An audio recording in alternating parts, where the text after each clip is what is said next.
What's going on, everybody?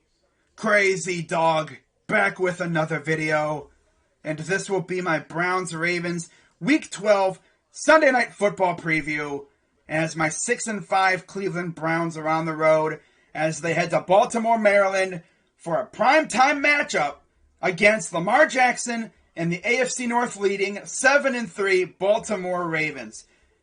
Now, in case you didn't know, we play these guys again in 2 weeks.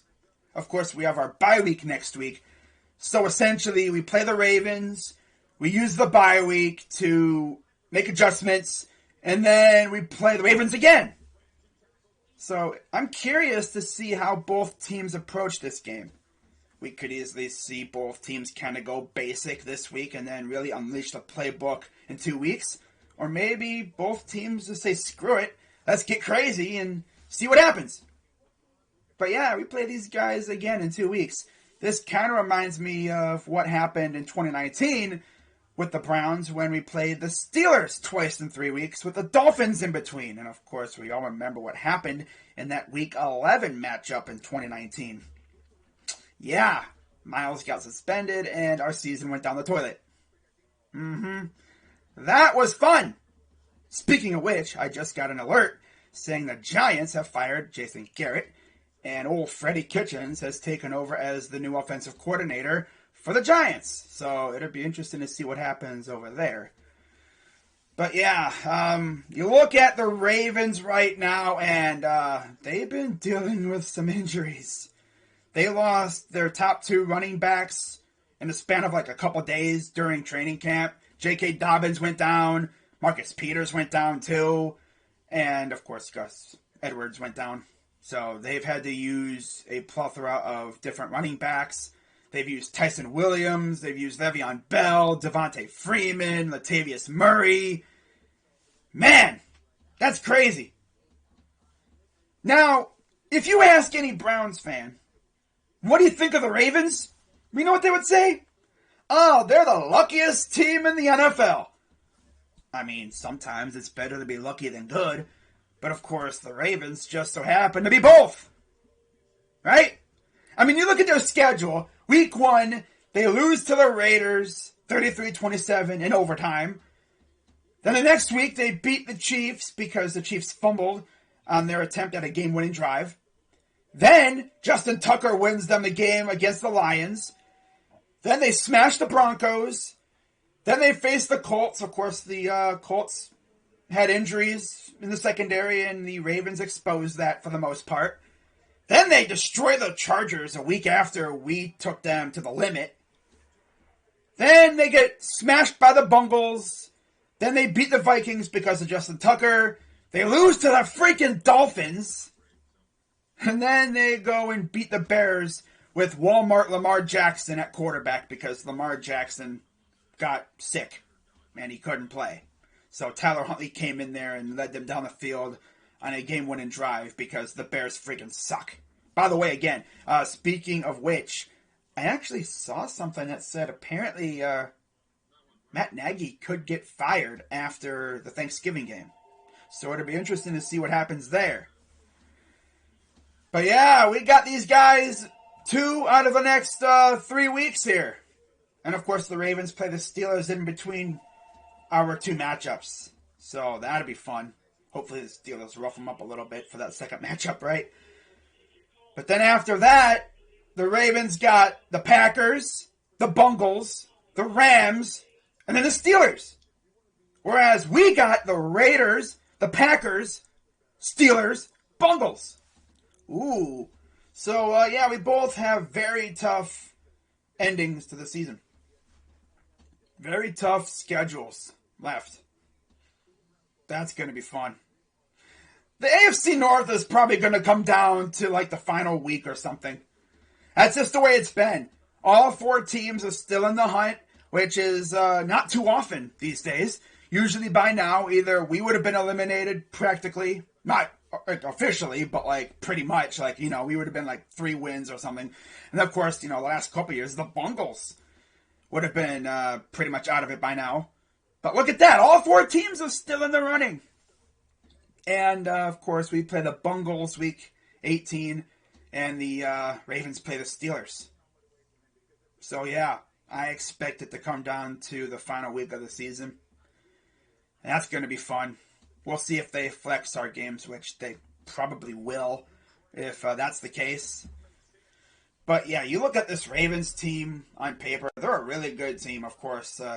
They got John Harbaugh as their head coach. He's like the second longest tenured head coach, of course, in the AFC North with Mike Tomlin. You know, their offensive coordinator is Greg Roman, and I know Ravens fans have a love-hate relationship with him. You have Don Wink Martindale as their defensive coordinator, and that dude's doing as best he can with what he has because their defense has had some injuries this year, especially in the secondary. Marcus Peters is out. Deshaun Elliott's out. Averett, I think, got hurt too. Like, you look at the secondary right now, according to our lads, I'm not sure how accurate this is. You have Jimmy Smith, Chuck Clark, you have Brandon Stevens, and then Anthony Levine. He's also there as well. You have Marlon Humphrey, of course, Tavon Young. Like, their secondary is actually not too bad.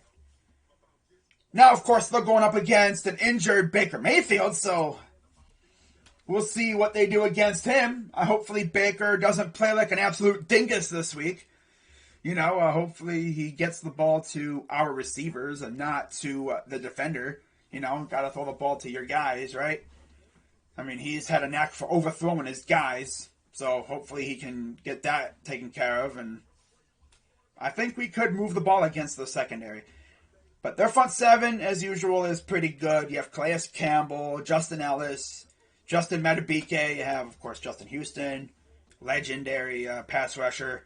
Josh Bynes, Patrick Queen, Tyus Bowser. By the way, Malik Harrison, I believe, will be coming back. He was actually in Cleveland, and he got hit with a stray bullet, which that's tough, but good to hear that he's all right. Of course, former Buckeye. But, you know, like, you look at the Ravens' defense, like, it's a pretty good defense. Underrated. You have Odafe Away, formerly Jason Away, as another pass rusher threat to face off against. You have Jalen Ferguson. But then you look at their offense. The receiving core, you have Rashad Bateman, Hollywood Brown. We know him very well. Of course, he killed us in that second game last year with that late touchdown. You have Sammy Watkins, who you brought in, Devin Duvernay, James Prochet, Miles Boykin. But what really gets me is the Ravens' offensive line, which has not been very good this year. Of course, you have good old Alejandro Villanueva, former Steeler at left tackle. He's been meh this year, to say the least. I feel like Myles Garrett will be able to abuse him like he's been able to in the past. You have Ben Powers at left guard, Bradley Bozeman at center, Kevin Zeitler, old friend of ours, at right guard, and then Patrick McCarry at right tackle. Luckily for the Ravens, they have Lamar Jackson, and he has elite escapability, because if you had a guy like Joe Flacco at quarterback, bro, we would probably be teeing off on him. But the thing is, with Lamar, he's always a threat to escape the pocket and take off. So if I was our front four, I would be focused more on containing than actually rushing the passer. I would literally tell Malik Jackson, Malik McDowell, Jordan Elliott, and those guys in the middle to collapse the pocket and essentially force him into the clutches of Miles or Clowney. And then, of course, we have JOK, who we essentially drafted to face off against Lamar. He's our response to Lamar Jackson. The dude can fly around the field, and I freaking love the draft pick when we made it.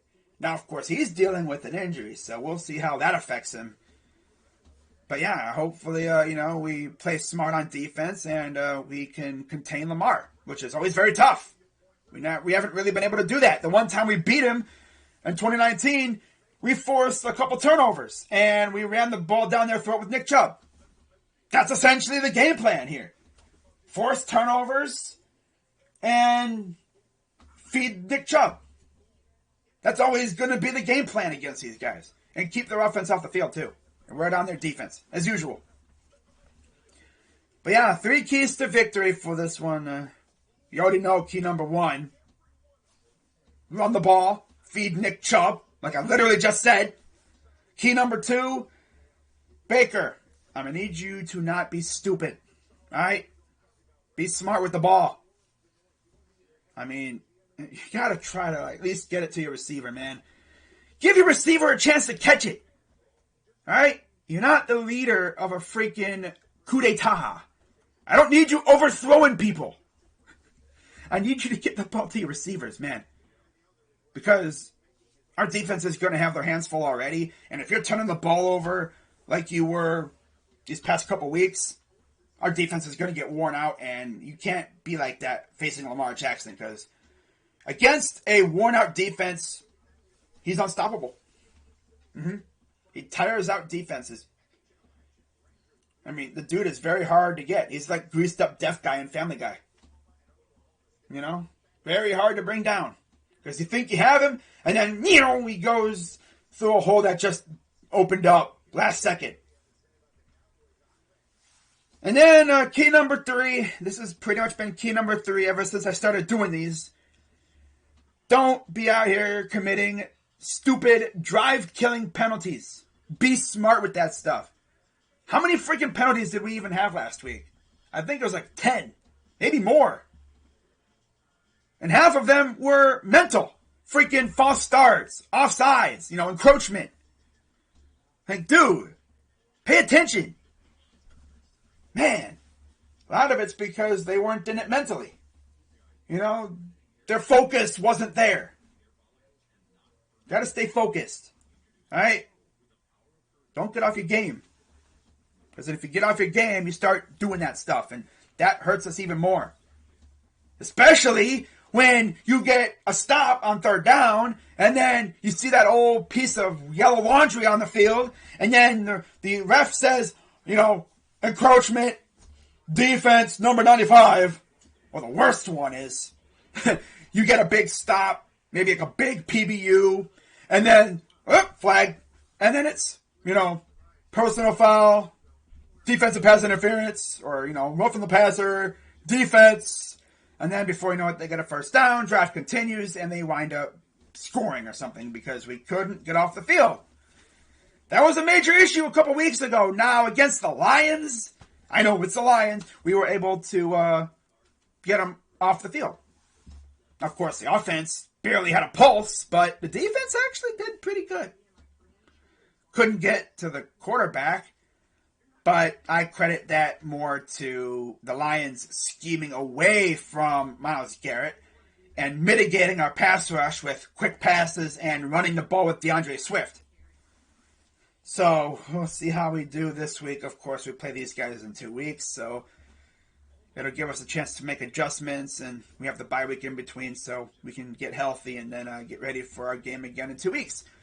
So with that being said, guys, my player to watch for this week, I'm going to say J.O.K. Because, like I said, he is our response to Lamar. I expect to see him flying around the field. He's probably going to be the guy spying on Lamar the entire game because he's probably the one guy who can actually keep up with him speed-wise, and he can match him skill set for skill set. Like, he's very good at, tracking down the ball carrier. He's fast, too. I mean, that dude is in the backfield in like 3 steps. It's insane. And then my score prediction for this game, I think it'll be relatively low scoring. I'm going to say Browns eke out a victory by a final score, 24-21. Chase McLaughlin hits a game-winning field goal late, and then we get the dub. We go to 7-5 with the bye week coming up, and then we play these guys, like I said, afterwards. So it'll be fun to see how this game goes. But I expect it to be very tough, especially on the road. We've barely been able to beat these guys on the road. We've beaten them twice in Baltimore in like the last 10-plus years. Of course, so Josh McCown, and then with Baker Mayfield in 2019. That was a fun game. I don't think we're going to see something like that. If we see a performance like that we're going to be fine. But if we see a performance like we saw last week, oh, God, we're probably going to get boat raced. You cannot put pressure on the defense like that. The offense has to carry their weight, carry their load.